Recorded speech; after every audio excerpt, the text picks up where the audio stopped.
नमस्कार, आप देख रहे हैं इजी शिक्षा। मैं हूं आपके साथ वंशिका चौहान और आज हम आपको एक सुंदर कहानी सुनाने वाले हैं जिसका शीर्षक है दो बिल्लियां और बंदर। दो बिल्लियों की आपस में अच्छी दोस्ती थी। वो सारा दिन एक दूसरे के साथ खेला करती थी, ढेर सारी बातें करती और साथ ही भोजन की तलाश में जाया करती। एक दिन दोनों भोजन की तलाश में निकली। बहुत देर इधर उधर भटकने के बाद उनकी नजर रास्ते पर पड़ी एक रोटी पर डल गई।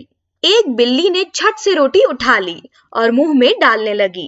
तब दूसरी बिल्ली उसे टोक कर बोली, अरे तुम अकेली इस रोटी को कैसे खा रही हो? हम दोनों ने साथ में इस रोटी को देखा था, इसलिए हमें इसे बांटकर खाना चाहिए। पहली बिल्ली ने रोटी तोड़कर दूसरी बिल्ली को दी, लेकिन वो टुकड़ा छोटा था। ये देखकर उसे बुरा लगा और वो बोली, अरे ये टुकड़ा तो छोटा है, तुम्हें रोटी के बराबर टुकड़े करने चाहिए। तुम मेरे साथ बेईमानी कर रही हो।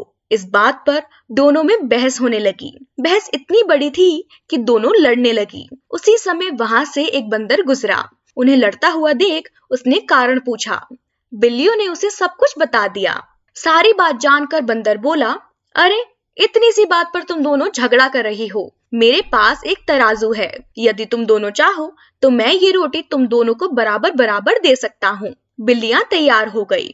बंदर एक तराजू लेकर आया। उसने बिल्लियों से रोटी ले ली और उसे तोड़कर तराजू में दोनों पलड़ों पर रख दिया। भूखी बिल्लियां उसे आस भरी नजरों से देखने लगी। तराजू के पलड़े पर रखी हुई रोटी के टुकड़े में से एक टुकड़ा बड़ा और एक टुकड़ा छोटा था, जिससे पलड़ा एक तरफ को झुक गया। तब बंदर बोला, अरे ये क्या, एक टुकड़ा दूसरे से बड़ा है, चलो मैं इसे बराबर कर देता हूँ। उसने रोटी के बड़े टुकड़े को थोड़ा सा तोड़ा और अपने मुंह में डाल लिया। अब दूसरा टुकड़ा पहले से बड़ा हो गया। बंदर ने अब दूसरे टुकड़े को थोड़ा सा तोड़ दिया और अपने मुंह में डाल लिया।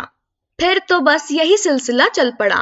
रोटी का जो टुकड़ा बड़ा होता उसे बराबर करने के चक्कर में बंदर उसे तोड़कर खा जाता। ऐसा करते करते रोटी के बहुत छोटे छोटे टुकड़े रह गए। अब बिल्लियां घबरा गई। उन्हें लगा कि ऐसे में तो उनके हिस्से कुछ भी नहीं आएगा। वो बोली, बंदर भाई तुम भी क्या परेशान होते हो, लाओ अब हम खुद ही इसे आपस में बांट लेंगी। बंदर बोला, ठीक है, लेकिन अब तक जो मैंने मेहनत की है उसका मेहताना तो लगेगा ना, इसलिए रोटी के टुकड़े मेरे। और उसने रोटी के बचे हुए टुकड़े भी अपने मुंह में डाले और चलता बना। बिल्लियां उसे देखती रह गई। उन्हें अपनी गलती का एहसास हो चुका था। वे समझ चुकी थी कि उनकी आपसी फूट का लाभ उठाकर बंदर उन्हें मूर्ख बना गया। उसी समय उन्होंने निर्णय ले लिया कि अब कभी भी झगड़ा नहीं करेंगी और आपस में प्रेम से रहेंगी। तो बच्चों, हमें इस कहानी से शिक्षा मिलती है कि मिलजुल कर रहें, अन्यथा आपसी फूट का फायदा कोई तीसरा उठा लेगा। हम आशा करते हैं कि आपको हमारी आज की कहानी पसंद आई होगी। ऐसी ही कहानियां सुनने के लिए सब्सक्राइब कीजिए हमारे चैनल इजी शिक्षा को। धन्यवाद।